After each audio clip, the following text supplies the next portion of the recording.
My guest today is Jodi Scott. Jodi is the co-founder of Green Goo, a company she, her mom, and sister started in a tiny kitchen using traditional herbal infusions and mason jars.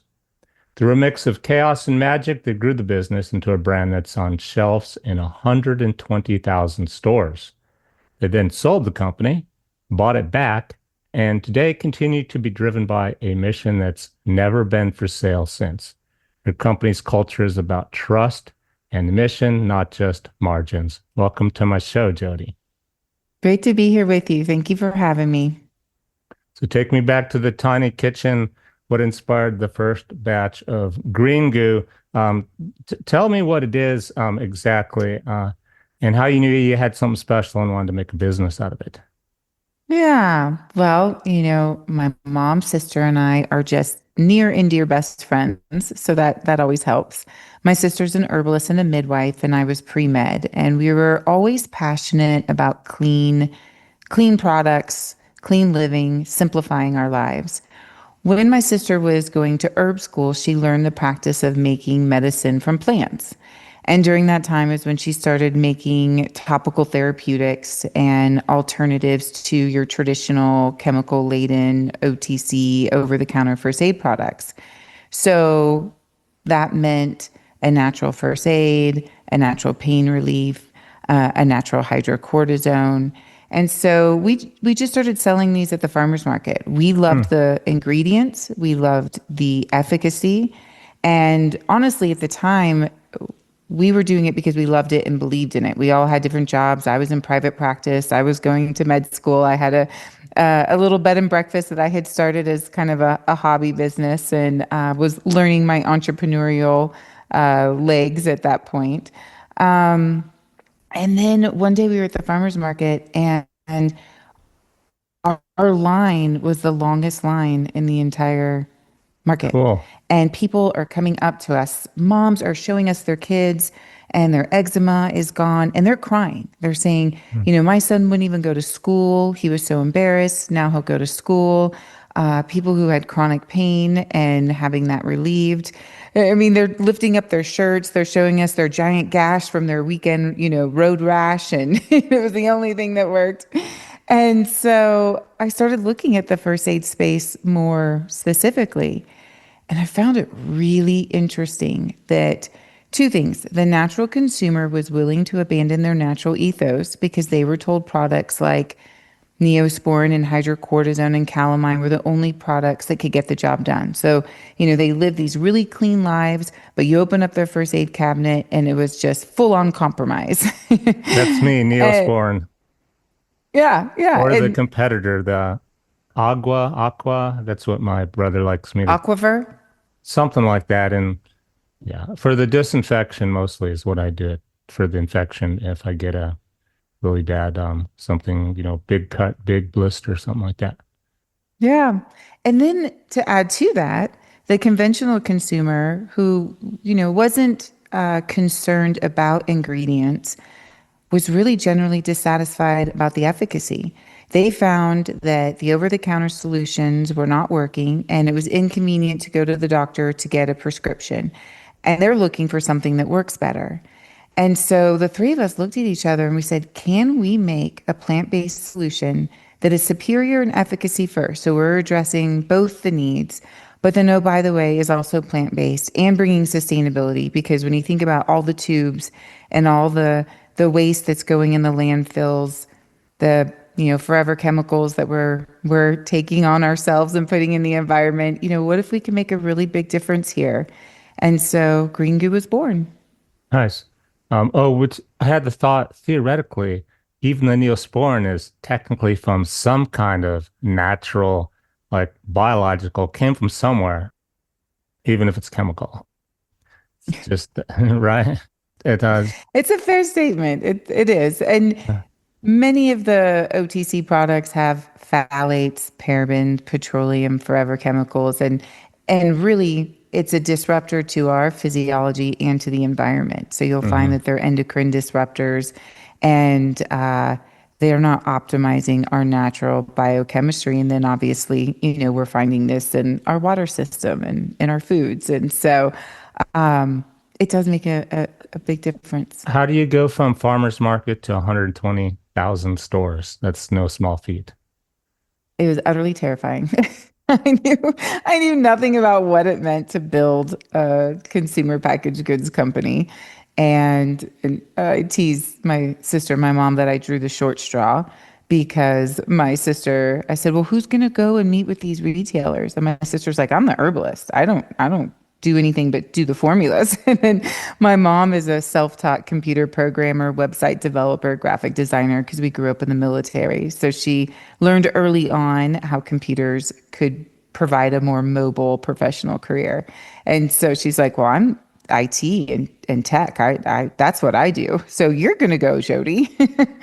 And it really was knocking on doors. And the first time I sat in front of a national pharmacy chain and said, hey, I've got a plant-based natural antiseptic. What do you think?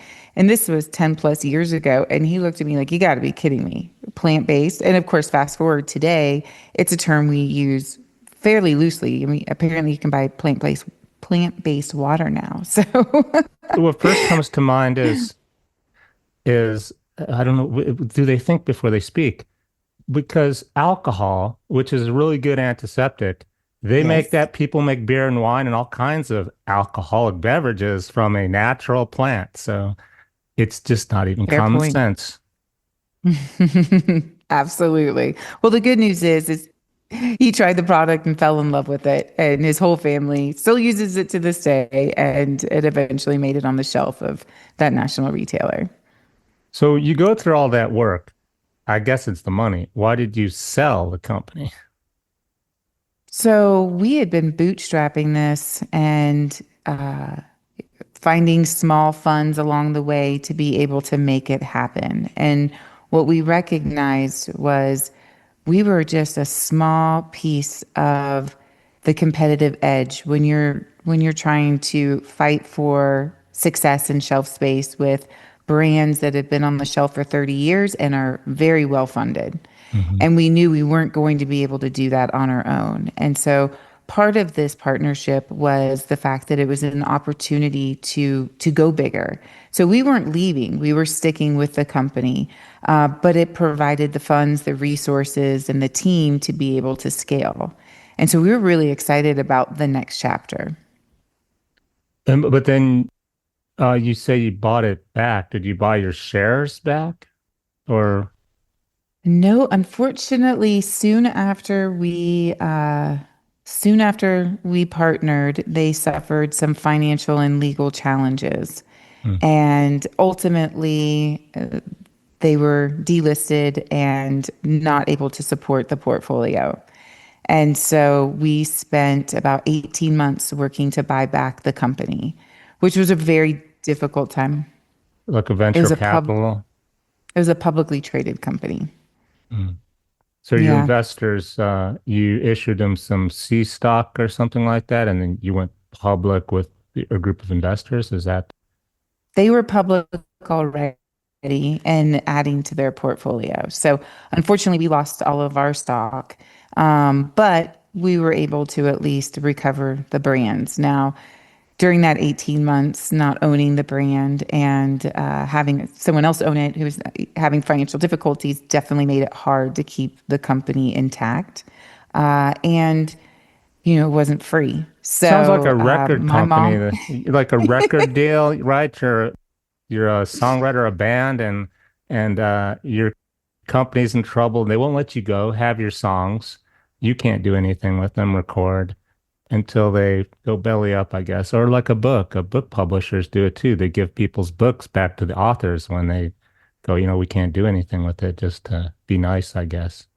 oh yeah, I was rooting Taylor Swift on when she bought her her music back. I Yeah. can appreciate what that's like, and especially it's 10 plus years of tears and sweat and hard work. And we believe in the mission and the vision, and we weren't done yet. And we almost lost our homes in the buyback process. I mean, it was tough times. But we got it done and we're on the rebuild, and we couldn't be happier to have it back with the family. And, we've got a lot of things we learned in that journey. So I hope we're better, smarter, wiser. I think for me, what was the biggest reward was the mind shift of how you define success and really getting present and having gratitude and realizing that the work was really within myself that needed to be done. And then everything else would kind of fall into place as it needed to. And my daughter, my nephew, was adopted from Ethiopia and has been living with us for the last 5 years. And then my daughter. And so they both got to watch us journey this personal development, spiritual experience, and getting up every day and believing and fighting. It's a And good point because, there are a lot of billionaires, definitely millionaires, who are successful in business and they're unhappy because they don't have that purpose you're speaking of, that they really care making a difference. Absolutely. And finding that purpose, because for a little while there I didn't have it, and thinking, how do I get up every day and fight for this? And what is my purpose? And the work I had to do to get present and stay present and build that within myself was such a gift for them to watch too. I see them more resilient and more aware, with more gratitude, more curiosity, and so, this next chapter, it will serve me well from a leadership perspective, but also for my own personal happiness. To your point, while I'm building this beautiful business, happier than I was before, which is hard Hmm. to believe because it's a lot harder right now. And we are not in 120,000 doors anymore. And we are starting almost from scratch. And yet I am a much more content human being. So tell me, the website is greengoo.com for people listening or watching who just want to go check it out. What is it? It's like a gel. Give me an example of your most common, popular, most applicable, common product. Well, a couple fun things about Green Goo. So it is a salve or a balm. And what we were able to preserve when we brought these formulas to the masses was that we were making this in our kitchen with the plant. So we would bring the plant properties, sometimes plants we grew in our backyard, take them through this extraction process, yield these high amounts of these medicinal properties from the plants, and then put these custom oils in each of the products. Well, when we started scaling, of course, no one had done that before. It wasn't a traditional manufacturing process, and we were fortunate enough to protect that process. So even today, these custom oils you can't get anywhere else in the market. We're bringing the plants to the manufacturing facility, taking them through our extraction process, and then those unique blends go in the products. And that's why it works. Is there like a intellectual property, like patents that you couldn't afford a patent probably, and people might fight you on it anyhow, that kind of thing? Not a patent, you are correct. But we've been fortunate enough to keep it a trade secret in terms of how we've scaled it and what that process looks like. So that has been helpful for us. For those people who think it's a conspiracy when the big pharma doesn't tell you all the ingredients because it's a trade secret, sometimes it's because they don't want you to know the bad stuff. Sometimes it's legitimate, right? It's true, true, true. And so our flagship product is our first aid product. So this is your natural Neosporin topical antiseptic.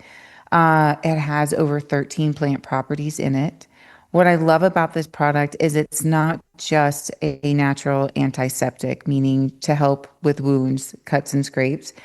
When we first created this product, we were like, let's bring more value to the customer. We want them to simplify their first aid kit, because oftentimes you get your first aid product because you have poison ivy or you have something that you need to solve. And then a year later, it's junk and it goes in the garbage and you used a quarter of it. So our first aid is actually your first aid kit all in one little tin. So it's for cuts and scrapes, but it also takes the sting and the itch out. It slows down the bleeding and speeds up the healing. So blisters, bug bites, of course, abrasions. It works for cold sores.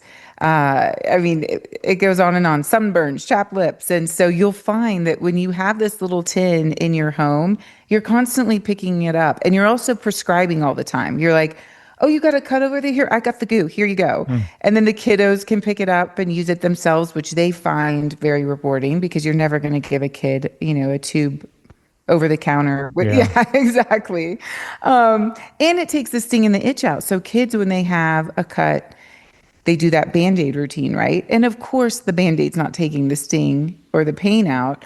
But during that process, it gives them a moment to just slow down that feeling that they're experiencing.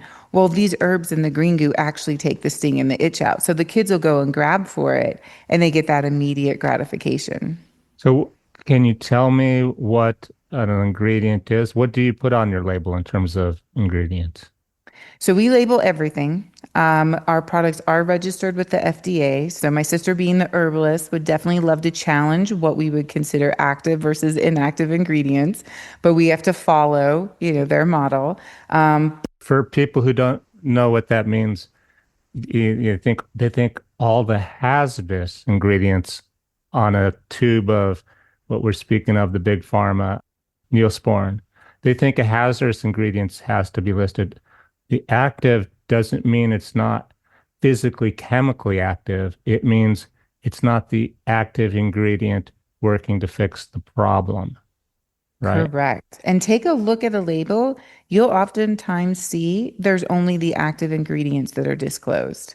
And so there could be a plethora of inactive ingredients that are not on your Which is package. confusing again to the buyer because you think inactive means inert. Yeah, They're not doing anything, and they wouldn't be in there if they were not doing anything, even harmful or being absorbed through your skin, getting in your blood, causing all kinds of side effects. It just means pick what it's supposed to do, get rid of poison ivy, and the ingredients that do that the most, those are active. Everything else, it doesn't make sense to call them inactive. exactly. It's very interesting. And so we have a lot of the plant properties that we can name as the active ingredients based on what the FDA recognizes them to be. Calendula flower, which is one of our favorite flowers, antifungal, anti-yeast, antimicrobial, but the FDA recognizes it as an astringent. So we can only say astringent on the label. But that beautiful flower has a lot of incredible properties. Matter of fact, there's some recent studies that have come out that it stimulates in your epidermis layer. So are you familiar with telomeres? Is that a mold? So telomeres are the end caps to your DNA and they Okay. measure longevity. So they'll look at, over time, your telomeres will start to Hmm. deteriorate, and then that's when your DNA becomes exposed and, oxidation, exposure to diseases and so forth. And so they'll measure your telomeres and that gives you an idea of your longevity.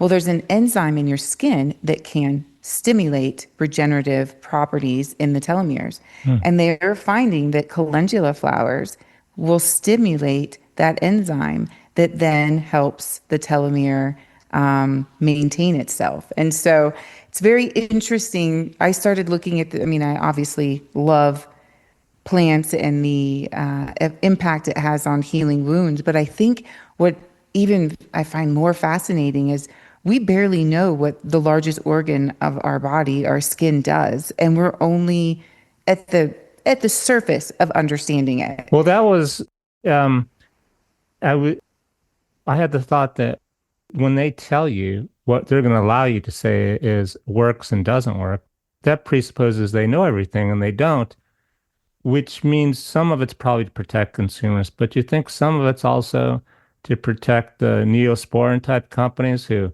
we don't want a new ingredient on the market allowed that says it can do what, we can't do with our ingredients. It is not unusual for larger companies to have an influence on what comes to the market. I was actually exposed to that once from a lawsuit that we experienced in the, call it 6, 7 years into business. And it was a bigger company. And strategically, what they do is they know that if they They if know they you can don't have knock the off money to fight competitors. anything. Exactly. We don't You're have the making it in money. your kitchen. They know you don't have a dime to pay a lawyer. Yeah. Exactly. And thankfully it got dismissed and we were willing to stand up to it. Had good counsel and had good insurance. So there's something for you small business owners. If you're in that situation, call your insurance company and see if you have protection up to a certain amount. And it can be enough to fight a situation such as that. And we were able to do that. What's the insurance called for that? It's just your liability insurance. And if you have a something like this, a potential lawsuit, you can give them a call, and you do have to use their attorney that they pair you with. But there oftentimes is an allocated budget to support a situation like At that. least you can respond instead of just sign off like, sure, we whatever you want. We're at your mercy. You can at least have a reasonable response with an attorney do it for you. And I would have never known. That was an employee who just happened to have a family member who was an attorney who made that recommendation. And I thought, well, I wish more small businesses knew that. Hmm. So what was that? What was that one about, by the way?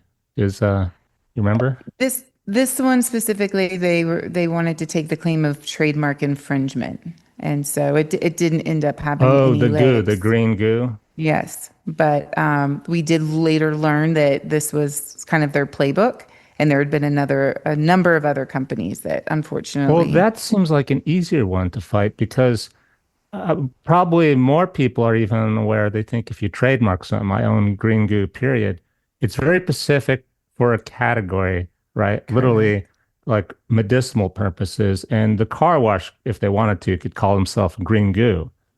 Yep. And the drawing, probably, your trademark. The name, what were they saying you infringed on exactly? The name, just in terms of that there was confusion in the marketplace because of their name, and the name isn't the same. But you get a scary letter like that, Oh, green it can something, goo sure something. Yeah, yeah, yeah, put you on your toes. yeah. Oh, another thing I learned about trademarks, I'll have a few is if you did come up with green goo and you couldn't afford to, or if you're a listener doing your own product, you come up with, you'll see TM all the time. Technically doesn't really mean you own the trademark. It will allow you to continue to do business under that name indefinitely if someone else does pick up the trademark, right? It does. And there's also value to just doing that because if you are in a situation where you do end up trademarking it later, and then let's say someone wants to come back and say, handful of years before then, you weren't protected. But if you can show use, using a mark has a lot of weight in the trademarking world. The only downside is you wouldn't have been able to scale to 120,000 stores. Even though you do the TM, unless you officially register, when someone else does register, they can expand. You can't expand any more than you already are. Yeah. And then it's an important administrative effort to get done for sure. I've seen some brands sadly who didn't do that and they started to get big, and then they had, I mean, your asset is building that, right? And Yeah. that brand reputation and that brand equity. And so it's definitely something that I recommend doing. So, what's next for you and the Green Goo? You wear a lot of hats. You just pick like day to day. You just pick somebody on the list. You're gonna knock on their door today and try to get back on a shelf. Well, right now we're just getting in stock in products. We don't even have all of our products in stock. It wasn't until June of this year. And so we're only 2 months into being able to slowly rebuild.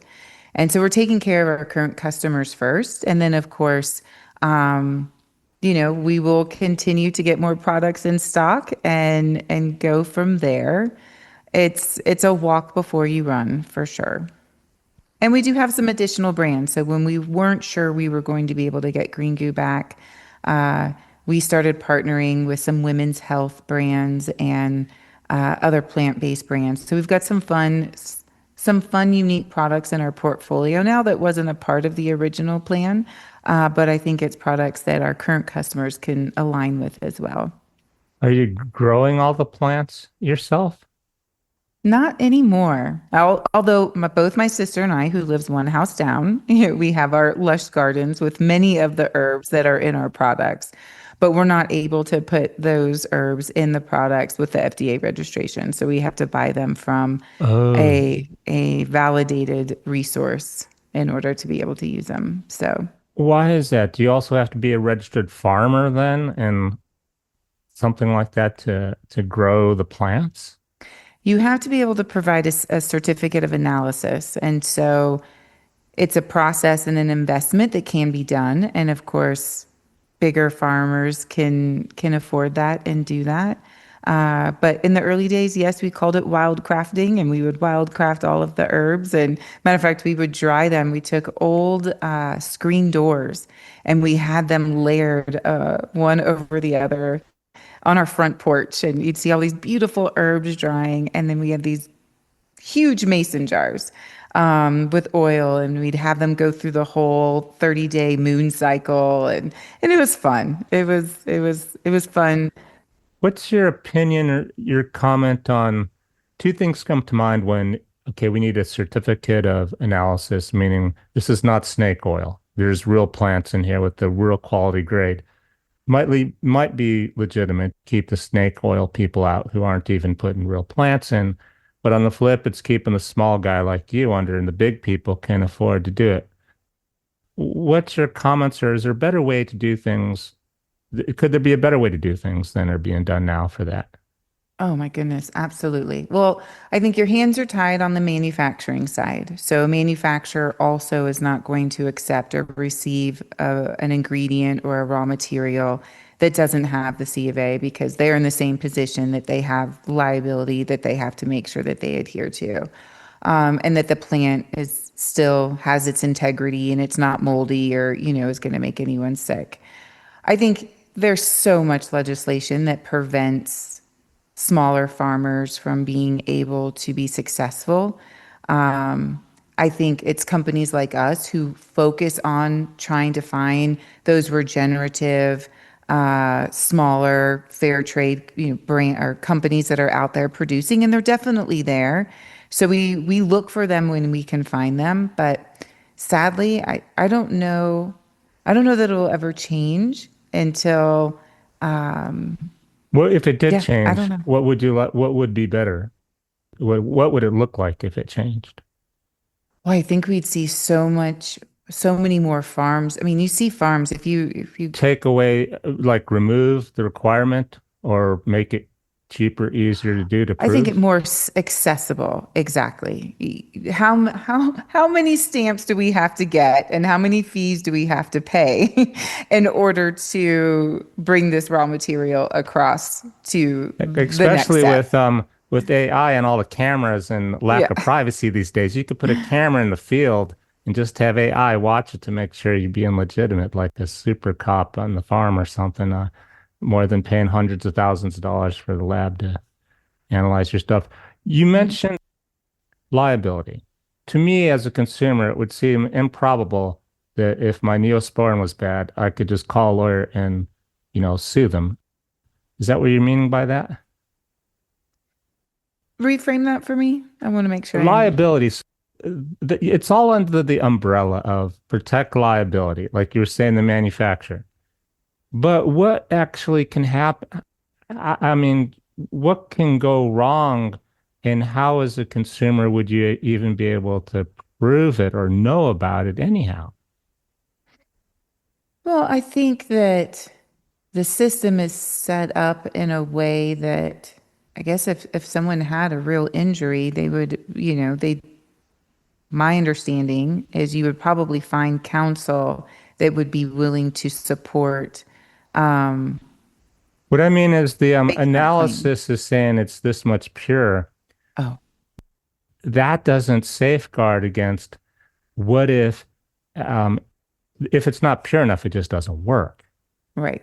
What if what could really hurt people? Would it be a bad mix, too much of one ingredient versus another? Um, there would be more litigious versus, so it seems like an excuse to me, is what I'm saying. Right. verify. I'm connecting that now. Yeah. Like why, like what problem does it solve by verifying this this strength? Because every plant is different. No matter who grows it, no matter which farm, every plant's going to be a little different. Well, it's interesting. So we have a sexual wellness brand called Southern Butter.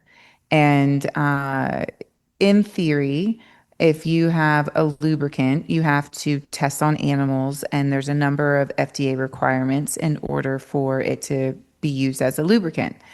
Now, if you look at the lubricant ingredients, which they don't disclose all of them the same way, in OTC, there's some pretty serious ingredients in there. And yes, it could cause harm.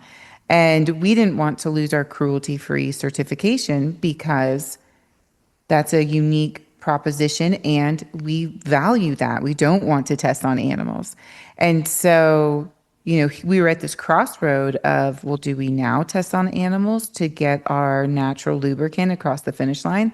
And it took us about 3 years working with the FDA and legal counsel to get it across the finish line without testing on animals to say, you can eat this stuff. Like it's safe to ingest, and a lot of data to support that these ingredients were not going to have a harmful impact on sensitive tissue.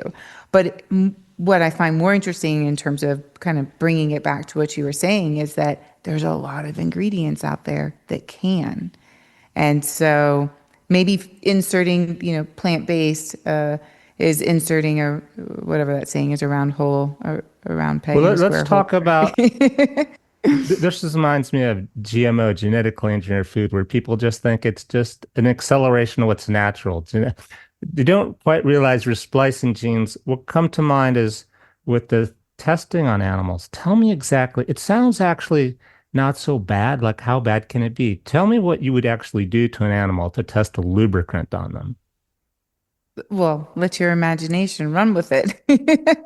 You're testing animals in sensitive areas and skin reactions to see if humans are going to have skin reactions.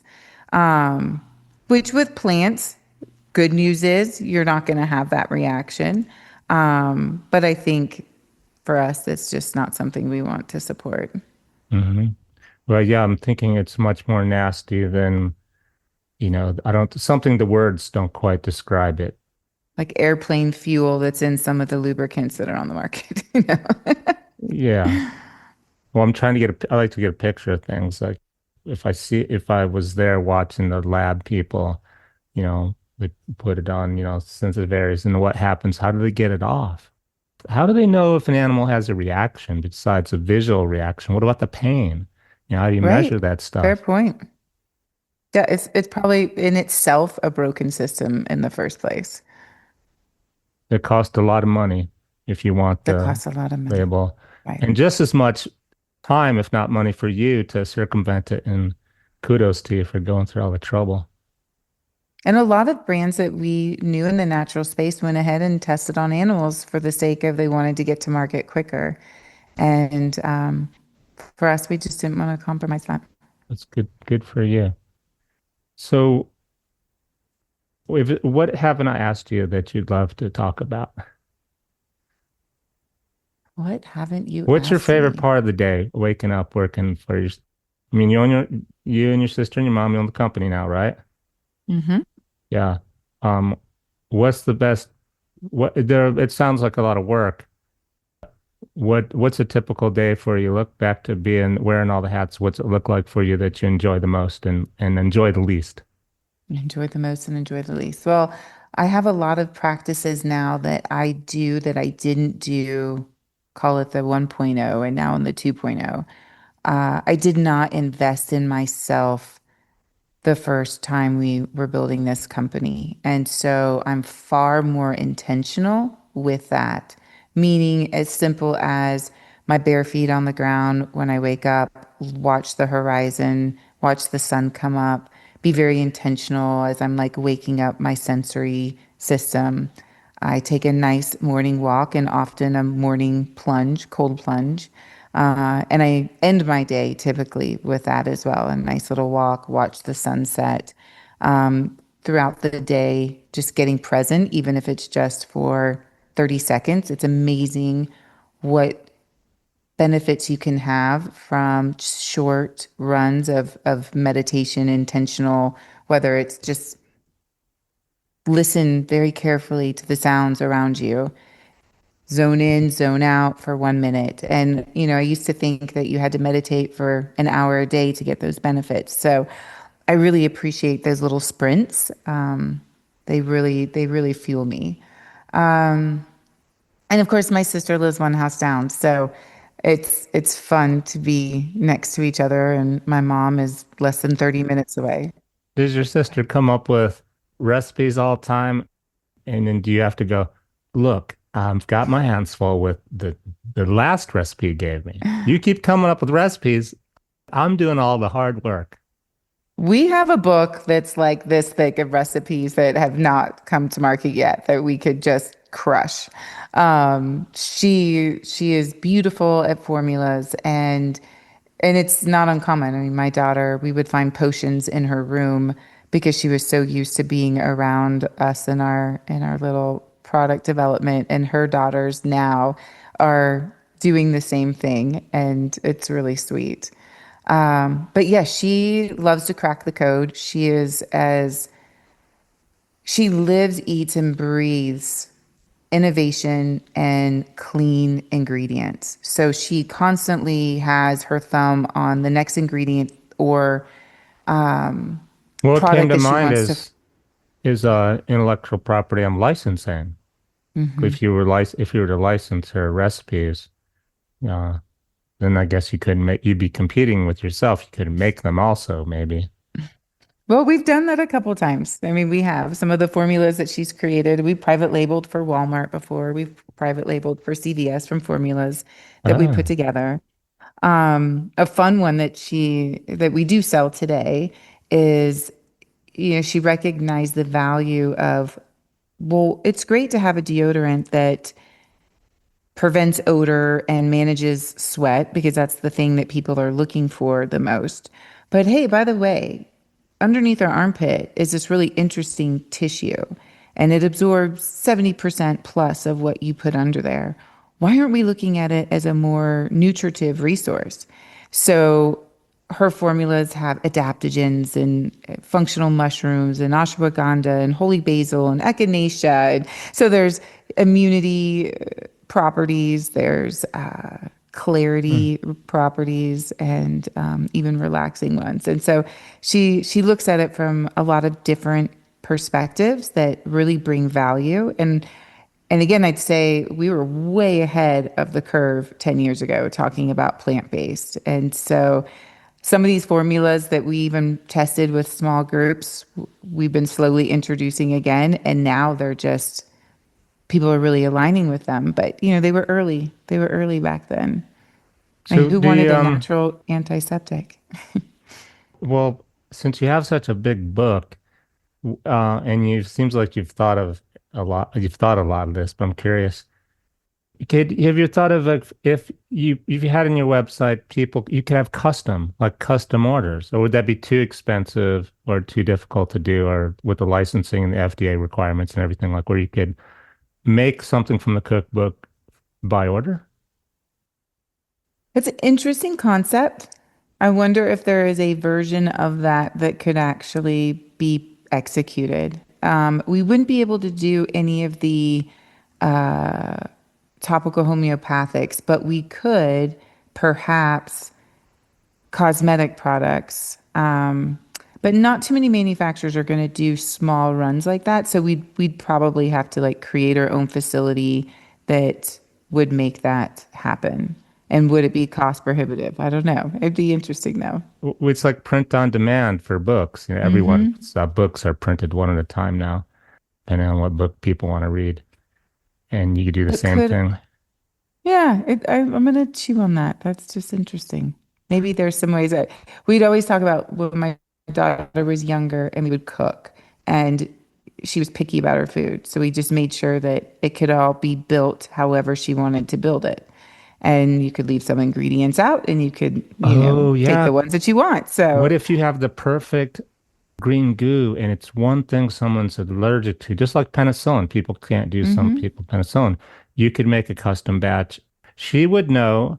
Like you're the all the other hats. Your sister would know. No, we can't take that out. It won't work that way. But I could put something else in, see if this works, or option B, just take it out.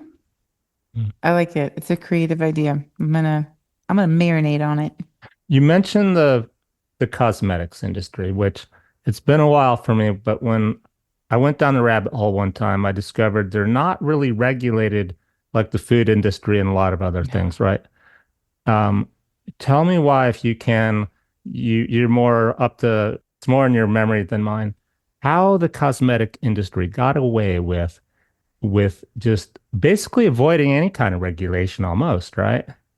It's fascinating. And even other countries are more advanced than we are in terms of ingredient control. I mean, there's heavy metals and these forever chemicals in the cosmetic industry and have been for a very long time, causing, I mean, poisoning our water and When you put it on your face too, and your yeah, skin, and yeah, the oh most yeah, sensitive parts you're trying to protect. endocrine disruptors. It is beyond.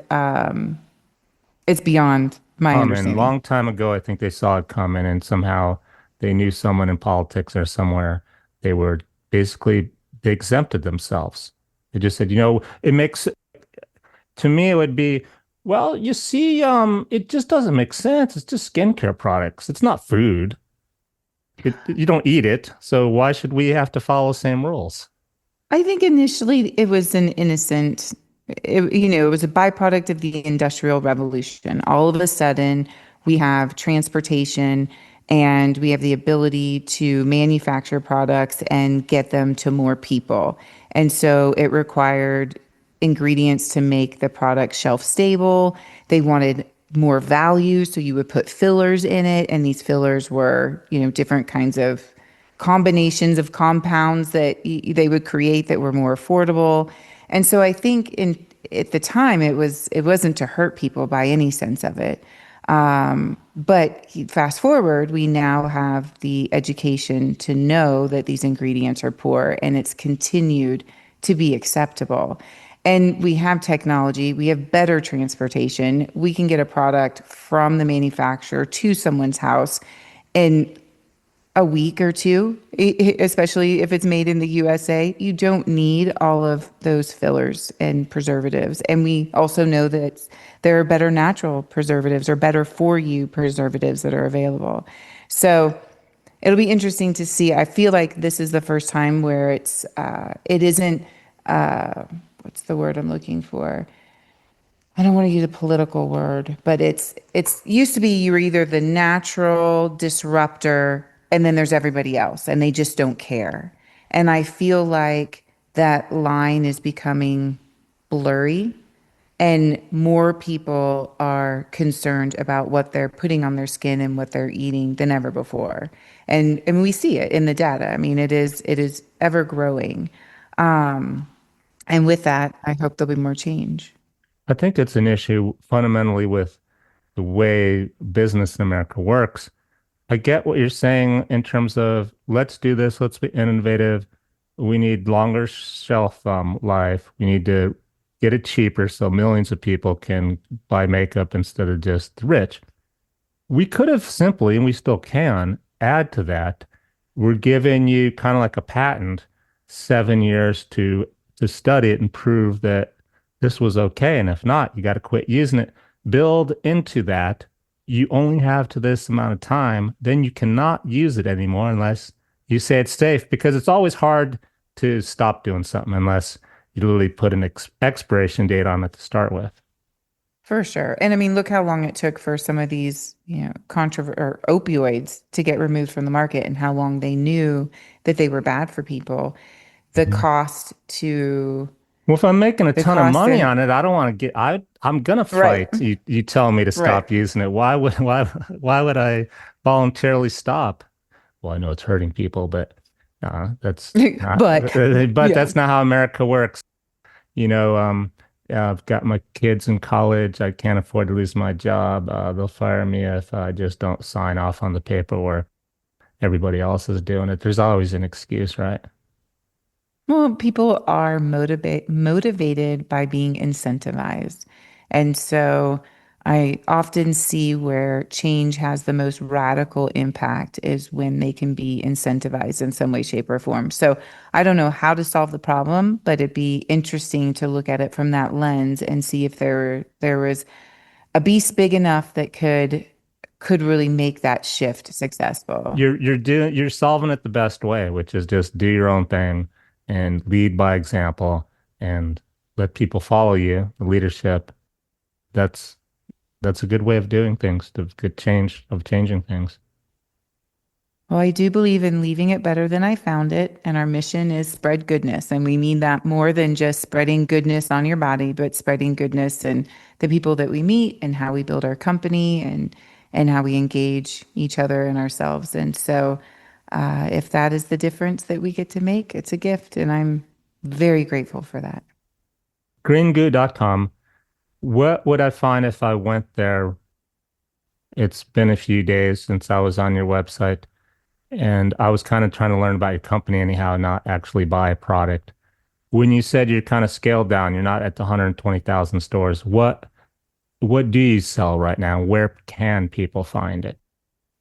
The best place to buy our products is on the website or Amazon. And that's where you'll find the breadth of the products from the variety of the first aid products, including some skincare for night night routines like anti-aging and face washes and deodorants and so forth. Nice. Um, yeah, that would be the best place to go. It's not just the first aid, you have a portfolio of products. Yep, we have a hydrocortisone alternative, which John Hopkins has been using for over a decade in their scleroderma and skin condition department. We have a vapor rub alternative that's great. Put it under your feet before you go to bed. Oh, you sleep so good. Uh, yeah, and No bad ingredients are getting absorbed into your skin either. exactly. Yeah, good for you. You Well, can't thank hurt you. to. Um, is there anything else you'd like to add? I just appreciate spending time with you and yeah, I think we're in a big, beautiful world with a lot of opportunities for goodness to happen. And it's moments like this that I get to just Mhm. share that and be so grateful that we have our brand back. And my mom, sister, and I can just have fun doing what we love, bringing time-honored traditions forward in a variety of different ways. And one of those is storytelling. And so it's great to have some storytelling time with you. Thanks so much, Jody. It was a pleasure. Thank you. Have a great day. You too.